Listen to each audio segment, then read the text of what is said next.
Hello दोस्तों, आप लोग कैसे हैं। मैं टेक्निकल देव आप लोगों के लिए न्यू वीडियो लेके आया हूं। आप देख रहे हैं ये नोवा कंपनी का हेयर ड्रायर है।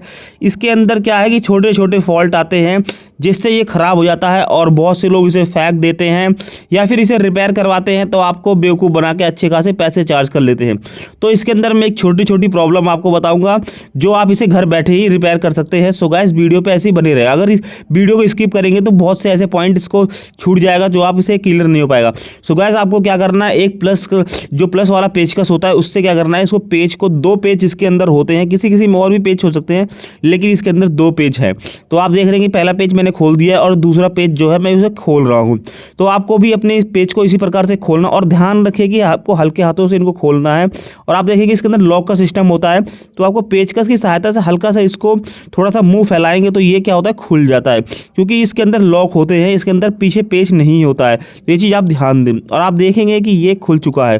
खुलने के बाद आप इसके अंदर देखेंगे नीचे की तरफ जो होता है एलिमेंट होता है और ऊपर एक होता है पंखा होता है जो मतलब कि इसे एयर भेजता है ताकि नीचे जो है हवा आता है। तो आप देखेंगे इसे हम खोल के देखते हैं कि इसमें क्या क्या फॉल्ट है और क्या क्या ये तुम्हारे भी हेयर ड्रायर में कभी भी ये फॉल्ट बन सकता है। तो ज़्यादा कुछ नहीं, बहुत छोटे छोटे फॉल्ट आते हैं, इसमें कोई बहुत बड़ी चीज़ मशीन नहीं है कि आप इसे देख के घबरा जाए। तो आप देखेंगे कि मैं इसको एलिमेंट वाला जो सिस्टम है इसको खोल रहा हूँ। एक पेज तो मैंने खोल दिया है, अब मैं दूसरा पेज इसको खोल रहा हूँ। तो आप देखेंगे कि ये मैंने खोल दिया। और मैं एक चीज़ आपको ये बता दूँ कि इसकी जो केबल वायर होती है बहुत कम से कम 95% जो होता है वो केबल का भी फॉल्ट आता है। और आप देखेंगे कि ये मैंने जो है एलिमेंट जो है वो खोल दिया है। खोलने के बाद आप देखेंगे कि इसके अंदर एक ब्लू वायर है और ये ब्लैक वायर है जो हमारा मेन वायर मतलब एलिमेंट को जा रहा है, स्विच के थ्रू जा रहा है। तो आप देखेंगे कि इसके अंदर क्या होता है कि कभी कभार पंखा आपका चलता है और क्या नाम है ये गर्म नहीं होता है। तो आपको स्विच जो ये रेड और ब्लैक वाले स्विच है इसको चेक कर लेना है कि ये हमारे सही है कि नहीं सही है। उसके बाद आप देखेंगे कि ये जो एलिमेंट होता है, कभी कभार क्या होता है कि एलिमेंट क्या होता है, ये तार टूट जाते हैं। एलिमेंट जो पतले पतले वायर होते हैं ये टूट जाते हैं।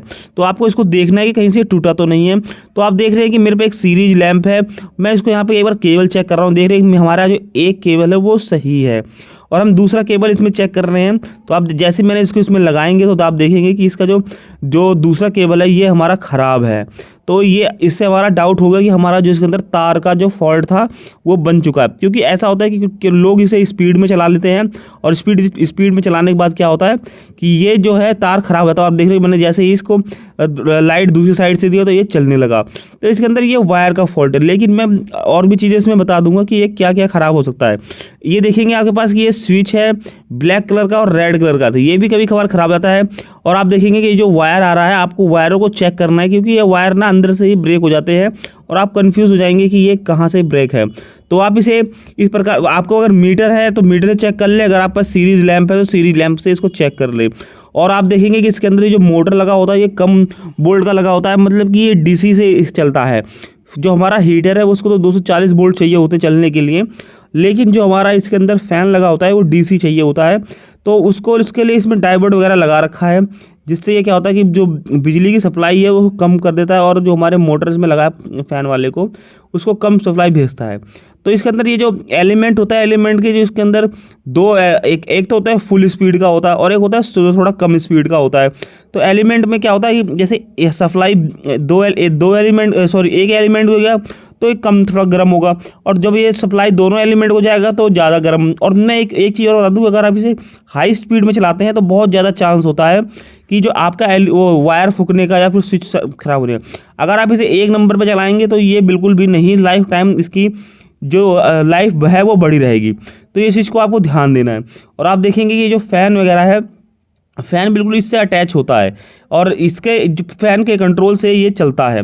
अगर आप इसे सूखा चलाएंगे तो क्या होगा कि ये एलिमेंट ख़राब हो सकता है क्योंकि यहाँ से ये गर्म होता रहता है, यहाँ से ये हवा फेंकता रहता है जिससे थोड़ा थोड़ा ठंडा भी होता रहता है। तो ये चीज़ आपको ध्यान देना है। और गाइस, आपको मैं एक चीज़ और बता दूं कि इसके अंदर जैसे अगर कभी कभार केबल का फॉल्ट आता है तो जो उसका शुरू वाला प्लग होता है वो ख़राब हो सकता है। और आप देख रहे हैं इसके अंदर ये डाइवर्ट लगे हैं ब्लैक ब्लैक कलर के छोटे छोटे, ये फ़ैन के लिए होते हैं। कभी कभार अगर ये फ़ैन आपका काम नहीं कर रहा है तो ये भी आप एक बार चेक कर लें कि कहीं हमारा ये फ़ैन वाला तो सिस्टम ये इसी डाइवर्ट की वजह से ख़राब तो नहीं है। तो ये जो इलेक्ट्रॉनिक वगैरह करते हैं काम, जो टीवी वगैरह सही करते हैं, वो वही इसको देख सकते हैं, क्योंकि ये छोटे छोटे इसको डायरेक्ट नहीं चला के चेक कर सकते हैं। एलिमेंट को हम चेक कर सकते हैं, क्योंकि एलिमेंट को हमारे को ज़्यादा सप्लाई चाहिए होता है चलाने के लिए, लेकिन इसको फ़ैन को कम चाहिए होता है, तो फ़ैन ऐसे डायरेक्ट चेक नहीं हो सकता है।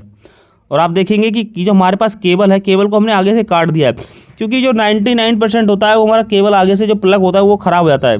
और आपको मैं एक बार बता दूं कि केबल को चेक करने के लिए एक चीज़ और है कि पूरे केबल को आप एक बार चेक करेंगे तो कहीं ना कहीं से वो हल्का सा छेद सा बनाता है, क्योंकि वो होता है कि शॉर्ट हो जाता है, जिसके कारण वो छेद बन जाता है। आपको सारे केबल को ध्यान से देखना है कि कहाँ से वो छेद हो रखा है। तो हमने एक बार प्लग काट लिया है, प्लग काटने के बाद भी ये नहीं चल रहा है, तो अब क्या करेंगे, हम इसको केबल चेक करेंगे कहाँ से ये छेद हो रखा है। जहाँ से वो छेद होगा वहाँ काट के आप उसे ज्वाइन कर देंगे तो आपका जो हेयर ड्रायर है वो चल जाएगा, इसे सप्लाई पहुँचने लगेगा।